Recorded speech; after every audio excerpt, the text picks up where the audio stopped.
ಅಧ್ಯಕ್ಷತೆಯನ್ನು ವಹಿಸಿರುವ ವಂದನೀಯ father Sebastian ಅವರೇ, ಇನ್ನೊಬ್ಬರು ವಂದನೀಯ ಗುರುಗಳಾದ ಫಾದರ್ ಸನು ಥಾಮಸ್ ರವರೇ, ವೇದಿಕೆ ಮೇಲಿರುವ ಕಡೀನಬೈಲು ಗ್ರಾಮ ಪಂಚಾಯಿತಿಯ ಪ್ರಥಮ ಪ್ರಜೆ ಲಿಲ್ಲಿ ಅವರೇ ಹಾಗೂ ಉಪಾಧ್ಯಕ್ಷರಾದ ಸುನಿ ಅವರೇ, ಮಲಯಾಳಿ ಕ್ರಿಶ್ಚಿಯನ್ ಅಸೋಸಿಯೇಷನ್ನ ಅಧ್ಯಕ್ಷರು ಸ್ನೇಹಿತರು ಆದ ಎಲ್ದೋರ್ ಅವರೇ, ಹಾಗೂ ಇಲ್ಲಿನ ಮಂಡಿ ಎಲ್ದೋ ಅಂತ ಖ್ಯಾತರಾಗಿರುವಂಥ ಸ್ನೇಹಿತರು ಆದ ಎಲ್ದೋರ್ ಅವರೇ, YMC ಅಧ್ಯಕ್ಷರಾದ ಮನೂರ್ ಅವರೇ, ಹಾಗೂ ಇಲ್ಲಿನ ಇನ್ನೊಬ್ಬರು ಚರ್ಚಿನ ಡೀಕನ್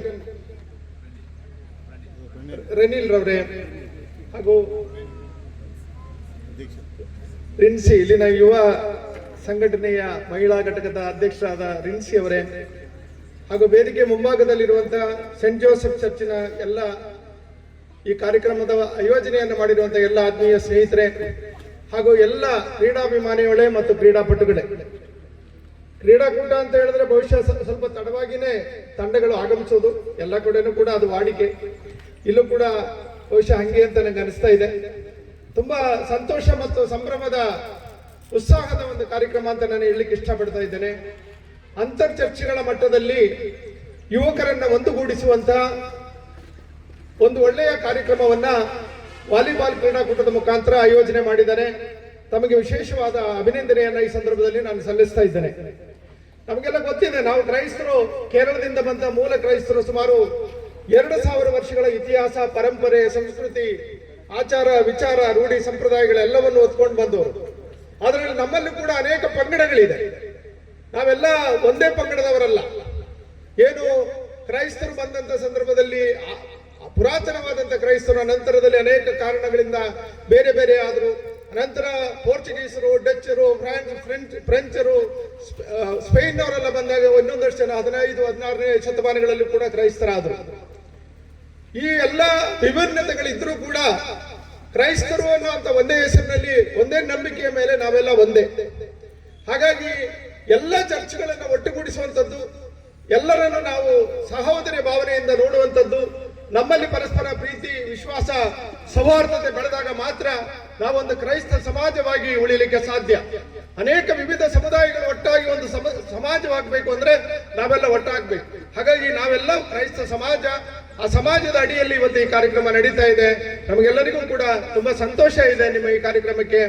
ನಾವು ಕ್ರೀಡೆ ಅಂತ ಹೇಳಿದ್ರೆ ಮನುಷ್ಯನ ಅತ್ಯಂತ ಪ್ರಮುಖವಾದಂತ, ಅವನ ಒಂದು ಗೌರವಯುತವಾದಂತ ಸಂಸ್ಕಾರದ ಬೆಳವಣಿಗೆ ಅಂತ ನಾವೇನ್ ಹೇಳ್ತೀವಿ, ನಾಗರಿಕತೆಗೆ ಬೆಳವಣಿಗೆ ಅಂತ ಹೇಳ್ತೀವಿ. ಅದು ಕ್ರೀಡೆ ಕಾರಣ. ನಾವು ಮಾನಸಿಕವಾಗಿ ಮತ್ತು ದೈಹಿಕವಾಗಿ ಸದೃಢರಾಗಿರ್ಬೇಕು ಅಂತ ಹೇಳಿದ್ರೆ, ರೋಗ ಮುಕ್ತರಾಗಿರ್ಬೇಕು ಅಂದ್ರೆ ಕ್ರೀಡೆಯನ್ನ ಚಿಕ್ಕ ಮಕ್ಕಳಿಂದ ವಯೋವೃದ್ಧರ ತನಕ ಕ್ರೀಡೆಯಲ್ಲಿ ಭಾಗವಹಿಸಬೇಕು. ಯಾವುದೇ ಕ್ರೀಡೆ ಆಗ್ಬಹುದು, ಇಂಥದ್ದೇ ಆ ಕ್ರೀಡೆ ಈ ಕ್ರೀಡೆ ಅಂತ ಏನಿಲ್ಲ. ಅವರವರಿಗೆ ಮನಸ್ಸಿಗೆ ಬಂದಂತ ಕ್ರೀಡೆಯಲ್ಲಿ ಅವ್ರು ಭಾಗವಹಿಸಿದ್ರೆ ಅವ್ರ ಆರೋಗ್ಯವಂತರಾಗಿರ್ಲಿಕ್ಕೆ ಅದು ಭಾರಿ ಮುಖ್ಯ ಕಾರಣ ಅಂತ ನಾನು ಹೇಳ್ತೇನೆ. ಏನೇ ಆಸ್ತಿ, ಸಂಪತ್ತು, ಹೆಸರು ಇದ್ರೂ ಕೂಡ ಆರೋಗ್ಯದಷ್ಟು ಮುಖ್ಯವಾದಂತ ವಿಚಾರ ಬೇರೆ ಏನೂ ಇಲ್ಲ. ಹಾಗಾಗಿ ನಮ್ಮಲ್ಲಿ, ನಮ್ಮ ಮಕ್ಕಳಲ್ಲಿ ಒಂದು ಕ್ರೀಡಾ ಸಂಸ್ಕೃತಿ ಬೆಳಿಬೇಕು. ಅದು ಕ್ರೀಡಾಕೂಟಗಳು ನಿರಂತರವಾಗಿ ನಡೀಬೇಕು. ಯಾವುದೋ ಅಪೂರ್ವಕ್ಕೆ ಯಾವುದೋ ಒಂದು ಕಾರ್ಯಕ್ರಮ ನಡೆಯೋದ್ರಿಂದ ಪ್ರಯೋಜನ ಆಗೋದಿಲ್ಲ. ಹಾಗಾಗಿ ನಾವು ಸಾಮಾಜಿಕವಾದಂತ ಬೆಳವಣಿಗೆ ಆಗ್ಬೇಕು ಅಂದ್ರೆ ಸಮಾಜದ ಜೊತೆ ಸಂಬಂಧಗಳನ್ನು ಬೆಳೆಸಬೇಕು. ಪ್ರೀತಿ, ಸೌಹಾರ್ದತೆ, ಗೌರವ, ಪರಸ್ಪರ ನಂಬಿಕೆಗಳು ನಮ್ಮಲ್ಲಿ ಗಳಿಸ್ಕೊಬೇಕು ಅಂದ್ರೆ ಆ ಸಾಮಾಜಿಕ ಬೆಳವಣಿಗೆ ಮುಖಾಂತರ ನಾವು ಗಳಿಸ್ಕೊಬೇಕಾಗುತ್ತೆ. ಅದು ಕೂಡ ಕ್ರೀಡೆ ಮುಖಾಂತರ ಆಗುತ್ತೆ. ಏನು ಸೃಜನಶೀಲತೆ ಅಥವಾ ಕ್ರಿಯೇಟಿವಿಟಿ ಅಂತ ಹೇಳ್ತೇವೆ, ಕ್ರೀಡೆ ಮುಖಾಂತರ ನಾವು ಸೃಜನಶೀಲತೆಯನ್ನು ಬೆಳೆಸಲಿಕ್ಕೆ ಸಾಧ್ಯ. ನಮ್ಮ ಭಾವನಾತ್ಮಕ ಬೆಳವಣಿಗೆ, ಸಮಾಜದಲ್ಲಿ ನಾವು ಏನು ಒಂದು ಕಾರ್ಯಕ್ರಮವನ್ನು ಮಾಡಬೇಕಾದ್ರೆ ಒಂದು ಸಂಘದ ಸಂಸ್ಥೆಯಿಂದ ಮಾತ್ರ ಸಾಧ್ಯ ಇಲ್ಲ. ಎಲ್ಲರೂ ಕೂಡ ಅದಕ್ಕೆ ಸಹಕಾರವನ್ನು ನೀಡಬೇಕು. ನಾವು ಇವತ್ತು ಏನು ಹಣವನ್ನು ಸಂಪಾದನೆ ಮಾಡಿ ಕೂಡಿಟ್ರು ಅದು ನಮ್ದು ಅಂತ ಆಗೋದಿಲ್ಲ. ಅದನ್ನ ಸಮಾಜಕ್ಕೆ ಅದರಲ್ಲಿ ಒಂದು ಪರ್ಸೆಂಟೇಜ್ ಆದ್ರೂ ನಾವು ಬಳಸಿದ್ರೆ, ಯಾರು ಕ್ರೀಡಾಕೂಟವನ್ನ ಯೋಜನೆ ಮಾಡ್ತಾರೆ ಅವರು ಭಾರಿ ಶ್ರಮ ಪಡಬೇಕು. ನಾನು ನೋಡಿದೀನಿ, ಎಲ್ಲಾ ಮನೆಗಳಿಗೂ ಹೋಗಿ ಎಲ್ಲರ ಹತ್ರನೂ ಕರೆದು ಅವ್ರ ಹತ್ರ ಏನಾದ್ರೂ ಸಣ್ಣ ಪುಟ್ಟ ಕಾಂಟ್ರಿಬ್ಯೂಷನ್ ತಗೊಳ್ಬೇಕಾದ್ರೆ ಭಾರಿ ಕಷ್ಟ ಇದೆ.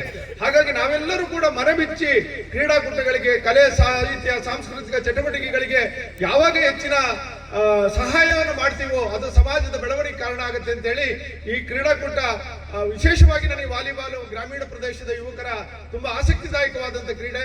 ಒಳ್ಳೆಯ ಕ್ರೀಡಾಪಟುಗಳು ಇದ್ದಾರೆ. ನಮಗೆ ನೋಡಿದ್ರೆ NR-ಪುರದಲ್ಲಿ ಸಾಕಷ್ಟು ಕ್ರೀಡಾಕೂಟಗಳಲ್ಲಿ ಏನು ಕ್ರಿಕೆಟ್, ವಾಲಿಬಾಲ್ ಮತ್ತೆ ಕಬಡ್ಡಿ 3 ಕ್ರೀಡಾಕೂಟಗಳು ತುಂಬಾ ಅತಿ ಹೆಚ್ಚು ನಡೆಯುವಂತದ್ದು. ಅದರಲ್ಲಿ ಕ್ರೀಡಾಕೂಟ, ಹೊರಲು ಬೆಳಕಿನ ವಾಲಿಬಾಲ್ ಕ್ರೀಡಾಕೂಟ ಅಂತೂ ತುಂಬಾ ಸಮಯ ಇನ್ನು ಪ್ರಾರಂಭ ಆಗ್ತಾ ಇದೆ. ಇನ್ನು ತುಂಬಾ ಕ್ರೀಡಾಕೂಟಗಳನ್ನ ನಾವು ಆಯೋಜನೆ ಮಾಡಬೇಕಾಗುತ್ತೆ.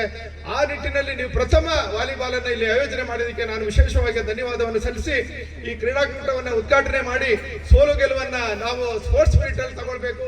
ಸೋಲು ನಮಗೆ ಒಂದು ಹೊಸ ಅರಿವನ್ನ ಗಳಿಸ್ಕೊಡುತ್ತೆ. ಗೆದ್ದವರು ತಮ್ಮ ಉತ್ಸಾಹವನ್ನ ಮುಂದುವರಿಸಲಿಕ್ಕೆ ಕೂಡ ಕಾರಣ ಆಗುತ್ತೆ ಅಂತೇಳಿ ತಮಗೆಲ್ಲರಿಗೂ ಕೂಡ ಅಭಿನಂದನೆಯನ್ನು ಸಲ್ಲಿಸಿ ನನ್ನ ಮಾತನ್ನು ಮುಗಿಸ್ತೇನೆ. ಉದ್ಘಾಟನೆ ಭಾಷಣವನ್ನು ಮಾಡಿದಂತಹ ಶ್ರೀಯುತ ಪಿ.ಜೆ. ಅಂಥೋನಿ